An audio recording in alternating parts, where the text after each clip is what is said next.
এই যে শিক্ষার্থীরা আন্দোলন করেছে একটি যৌক্তিক দাবি নিয়ে, এবং এটি যৌক্তিক কেন বলছি, কারণ সেই সাথে তাদের শিক্ষক সমিতির যে সভাপতি উনি লিখিত একটি বিবৃতি দিয়েছেন যে ছাত্রদের যে দাবিটা রয়েছে, যে 3 দফা দাবি, তার সাথে তারা একমত প্রকাশ করেছেন। শুধু বলেছেন যে আলোচনা সাপেক্ষে যেন এই সমাধানটির পথে একটা সিদ্ধান্ত নেওয়া যায়। তাহলে এই দফায় দফায় এই আন্দোলন করার পরে যখন কোনো সমাধান হচ্ছে না, তখনই তো শিক্ষার্থীরা রাস্তায় নামলো, এবং রাস্তায় আন্দোলন হলে যে আইনশৃঙ্খলা পরিস্থিতির একটি ব্যাঘাত ঘটে, সাধারণ মানুষের চলাচলের ব্যাঘাত ঘটে, এটিও তো গত 1 বছরে নতুন দেখছি না।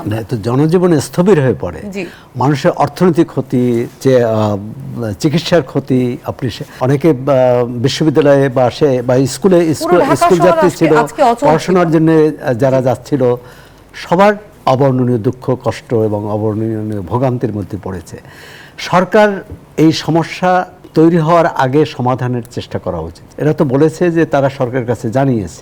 যদি আলোচনা করত, যদি সরকারের পক্ষে সরকারের কাছে মনে হতো যে এগুলো যৌক্তিক না, জনগণকে জানিয়ে দেখ যে তারা অযৌক্তিক দাবি করেছে। অনেক ক্ষেত্রে তো হয়েছে। আপনি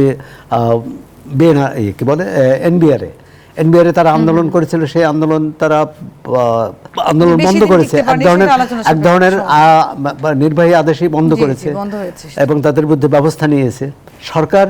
মানে শিক্ষাঙ্গন নিয়ে বোধহয় সরকারের একটা উদাসীনতা আছে। কারণ কুয়েটে কেন মনে হচ্ছে, সেটা মনে হচ্ছে যে সরকার গুরুত্ব দেয়নি।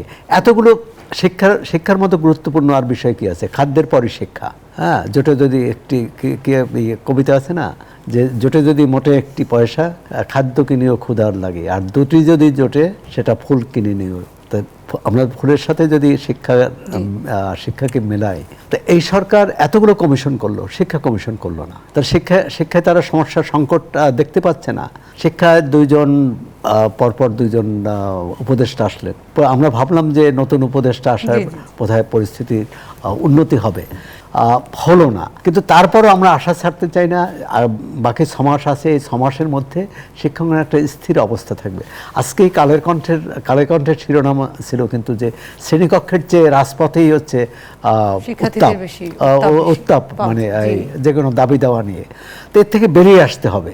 শিক্ষা না হলে গণতন্ত্র এগোবে না, আইনের শাসন প্রতিষ্ঠিত হবে না, এবং অর্থনীতিও এগোবে না।